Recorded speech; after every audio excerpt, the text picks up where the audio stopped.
Kalau dilihat di sini atas motherboard ni, atas processor ni, kita nampak macam ada kotoran berwarna kelabu.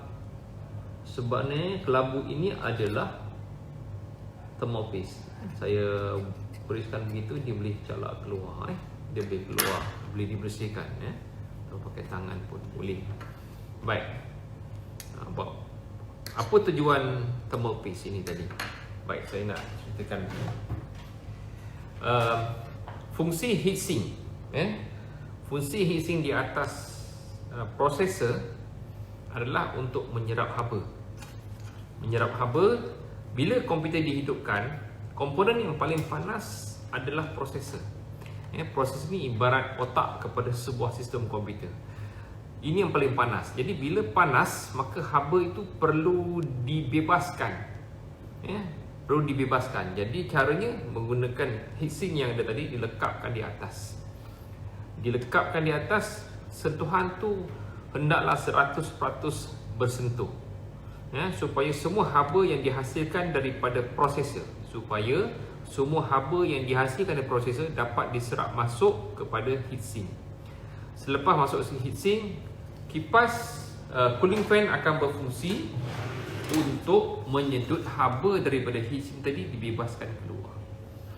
Ingat ya, kipas ini hala anginnya adalah ke arah luar, bukan ke dalam. Macam kita manusia lain, kita panas, kita nak kipas, tiup ke arah kita supaya kita sejuk. Tapi itu kita nak angin yang sejuk. Bagi prosesor, dia panas. Prosesor ni panas, so haba tu hendaklah diserap, dibebaskan keluar. Jadi kipas ini arahnya adalah sama ada arah jam, lawan jam, bergantung kepada reka bentuk bilah bilah cooling fan ini, kipas pelaju ini, sama ada yang mana satu akan arahkan angin itu keluar. Baik. Jadi sentuhan antara heatsink dan juga prosesor tadi, heatsink hendaklah 100% menyentuh. Duanya adalah flat, rata, tapi tidak 100% rata. Jadi untuk saya ambil contoh beginilah. Katakan ini adalah prosesor. Ini bukan prosesor, tapi katakanlah prosesor. Manakala ini adalah heatsink, contoh. Jadi bila dilekatkan, dia adalah sentuhannya adalah 100%. Tapi mungkin ada barangkali permukaan yang tidak rata. Maklumlah kadang-kadang buatan ada yang sedikit masalah, yang tak rata, betul permukaan ini tidak rata. Sama ada di sebahagian prosesor ataupun di bahagian heatsink. Bila tidak rata, maka kita gunakan thermal paste. Thermal paste tadi untuk memenuhi ruang yang tidak rata itu. Jadi itu sebab apabila kita nak pastikan haba daripada prosesor itu dibebaskan sepenuhnya, katakan ini adalah prosesor, kita kena letakkan thermal paste. Thermal paste ni dia macam ubat gigi lah. Macam ubat gigi, kelikatannya macam ubat gigi. Kita letakkan thermal paste, kemudian kita lekapkan dengan heatsink, baru dia dapat sentuhan 100%. Thermal paste ni dia akan menyerap haba. Dia juga adalah pengalih haba yang baik. Baik. Jadi yang ini tadi bukannya prosesor, saya hanya bagi contoh saja. Baik, saya nak tunjukkan bagaimana sebuah prosesor yang sudah ada thermal paste. Saya nak tanggalkan prosesor ini. Okey. Tekan, tarik ke kanan, tolak. Dan ini kita buka dan ini kita tanggalkan. Okay, ini adalah prosesor. Mudah saja. Baik, setiap motherboard mungkin kaedah nak membuka prosesornya berbeza-beza. Itu yang saya sebutkan awal-awal tadi. Nak buka pasang sebuah sistem unit ni, komputer ni, biasanya common sense lah.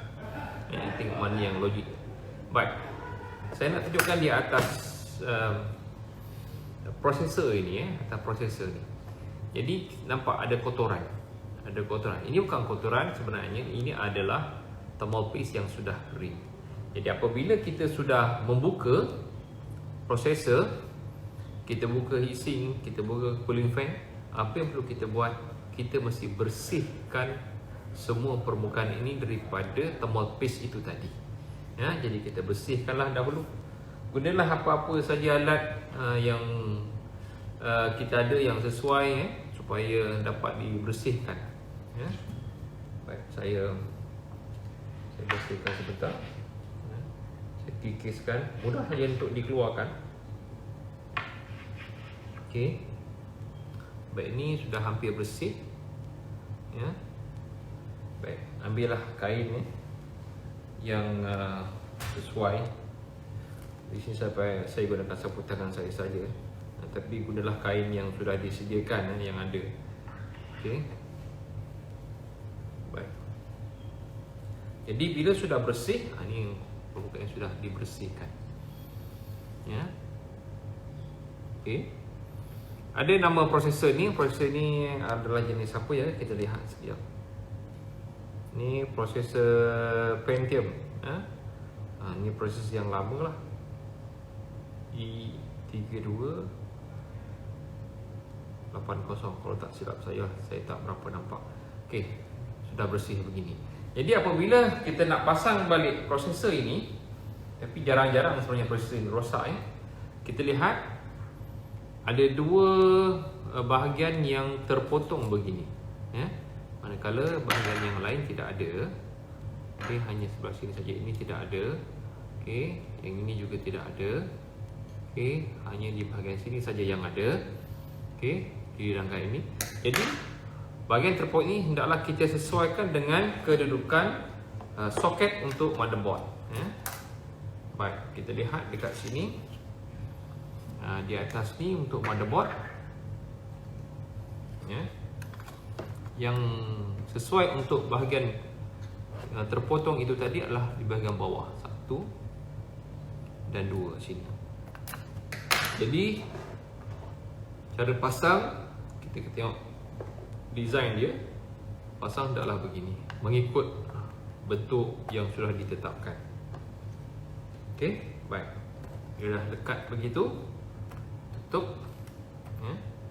Kita angkat dulu ni.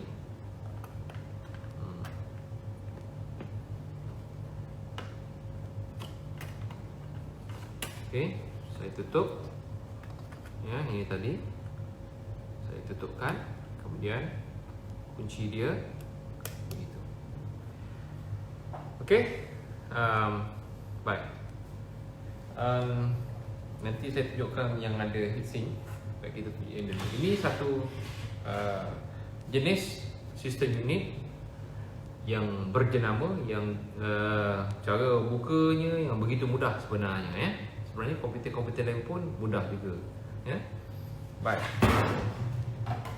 Ini yang sudah tertutup, terbuka semua sekali, sudah dikeluarkan.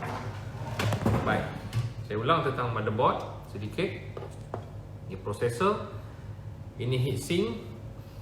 Tapi ini heatsink di bawahnya adalah sebuah chip untuk display. Ini adalah slot untuk RAM.